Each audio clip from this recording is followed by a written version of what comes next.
Good evening, everyone. Welcome to a virtual version of Back to School Night in 2020.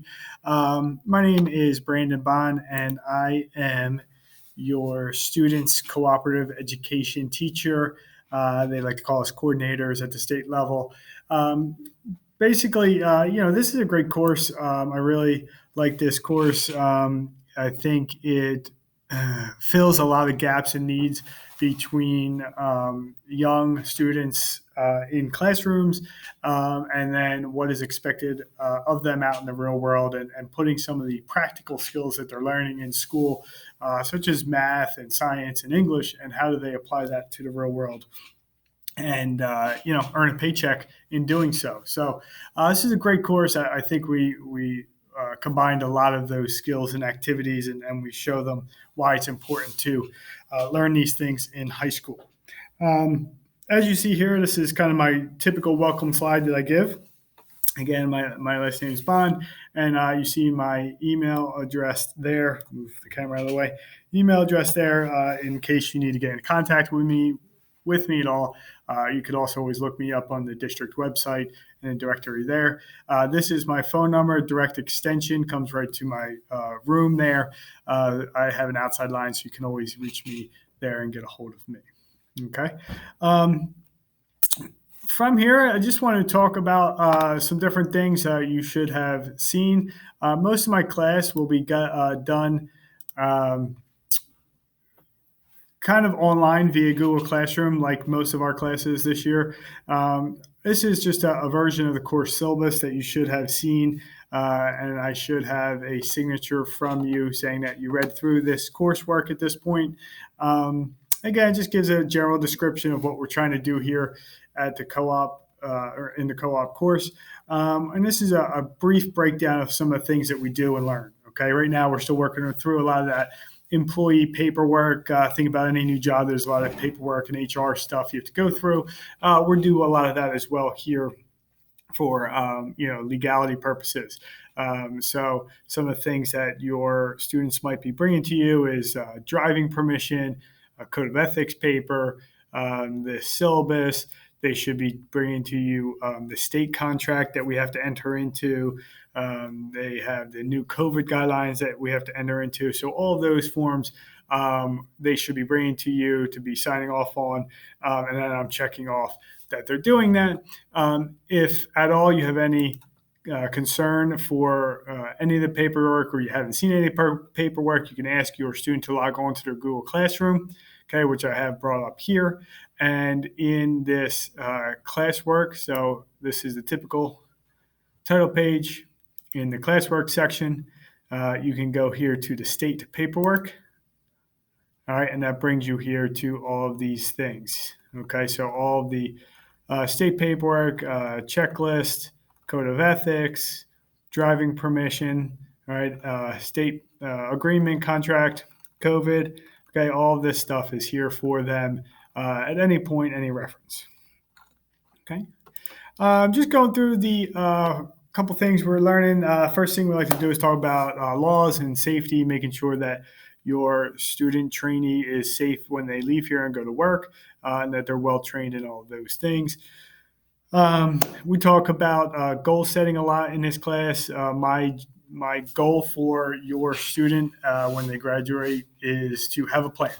Okay, and that means that's can mean many different things, right? Some people go to college, some people go to trade school, some people, do other things, and it doesn't matter to me, right? I just want them to have a goal, a plan, something to strive for when they leave my doors in June. So we do a lot of that, a little bit here and there. Every couple of weeks, we revisit this plan and we try to look at what we want in the future and in as a career, and then backpedal our way to, okay, well, what do we have to do today in order to get to that point? So we work through that most of the year, but we'll start that towards the end of the first marking period there. Then we talk about what it means to be a good employee.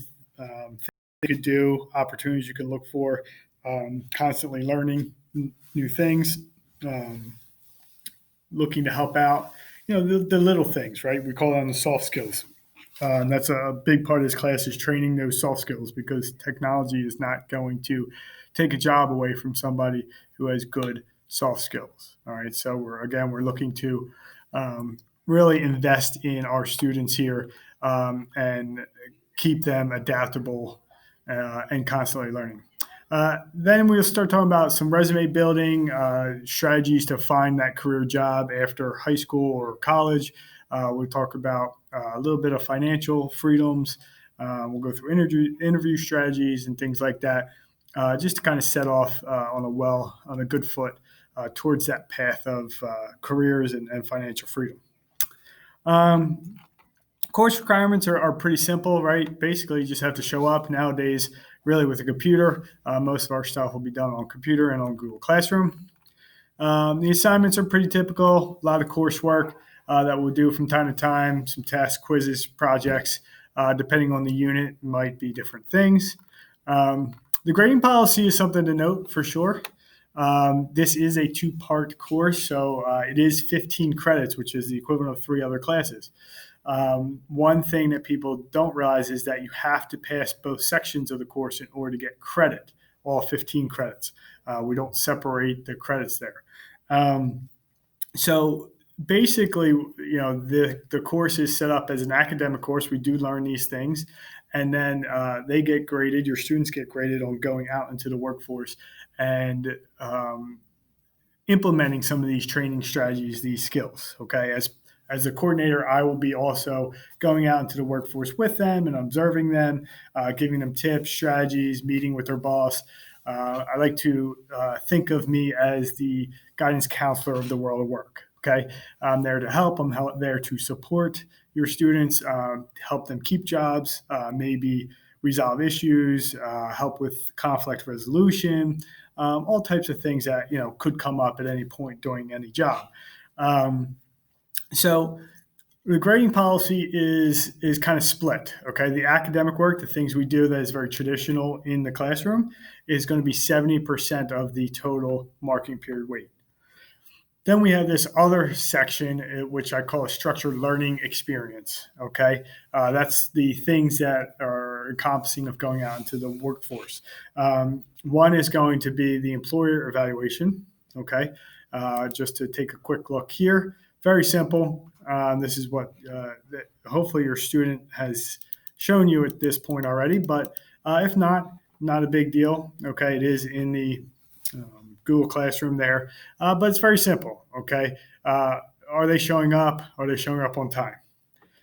Can they work independently and complete routine tasks with little oversight? Right, work at an appropriate pace, demonstrates initiative.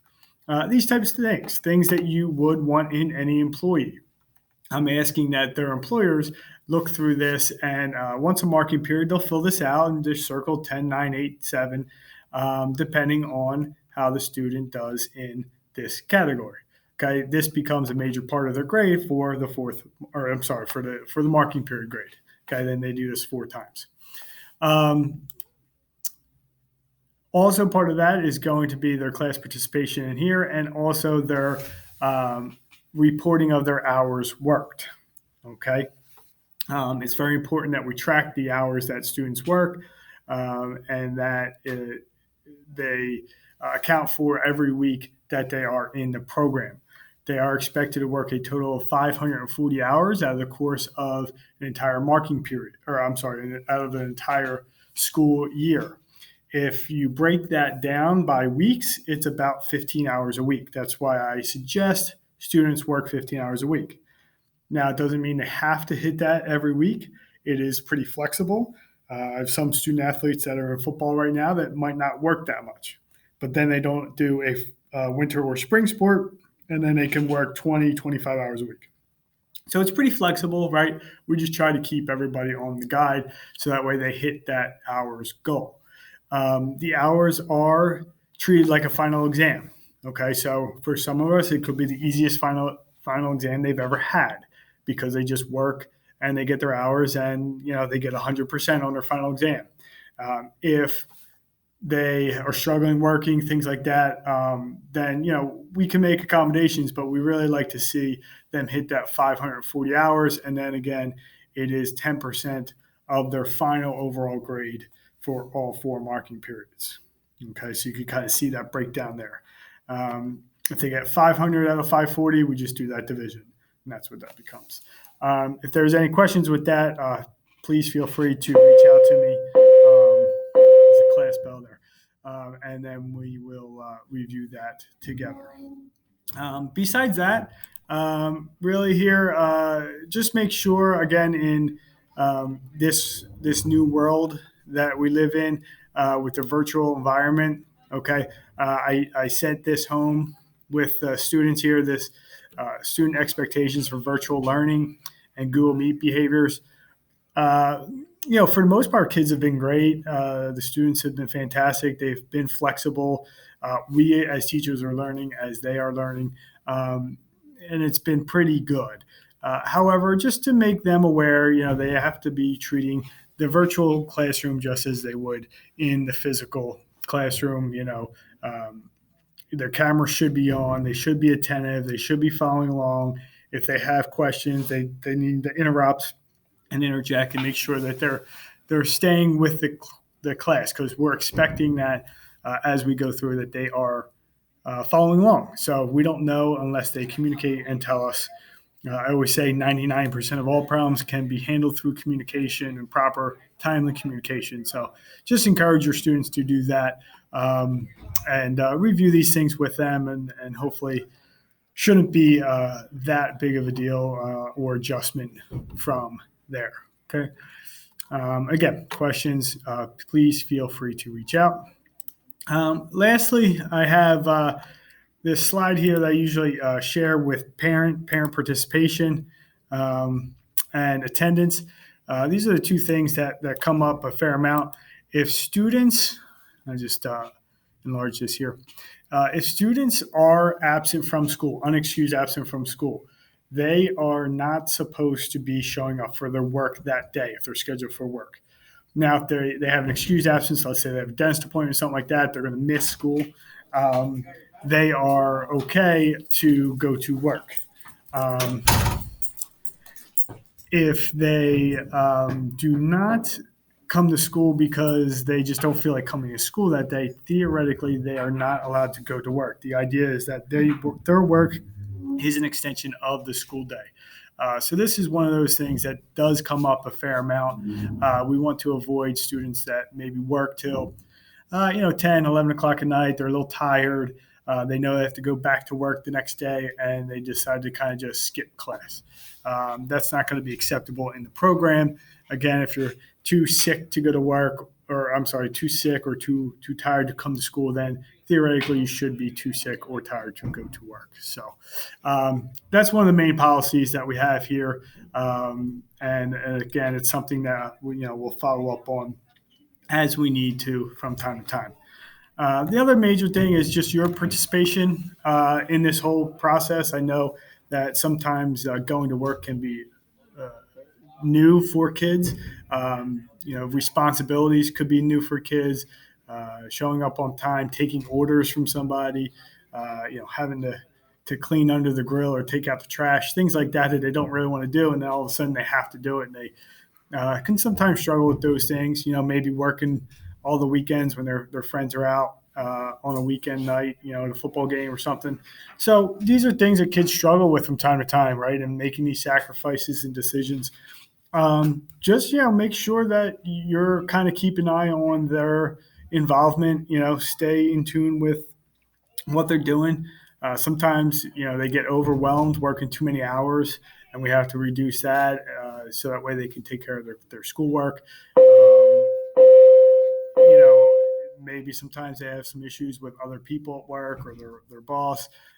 If you see some of these things start to change in your student or in your son or daughter, don't feel free to reach out to me, talk to me, communicate with me. I have a pretty good relationship with all the employers that sponsor our students. I've been working with many of them for a lot of years. So usually they're very, very good when we make a few phone calls and they work with us. We can resolve a lot of those issues. So Again, communication is the key, and I hope that you feel comfortable enough to reach out to me and discuss any of these issues with your student at work. Okay. That's all I have for my typical back to school night. Again, if anybody needs to reach out and discuss anything with me, my contact information is there.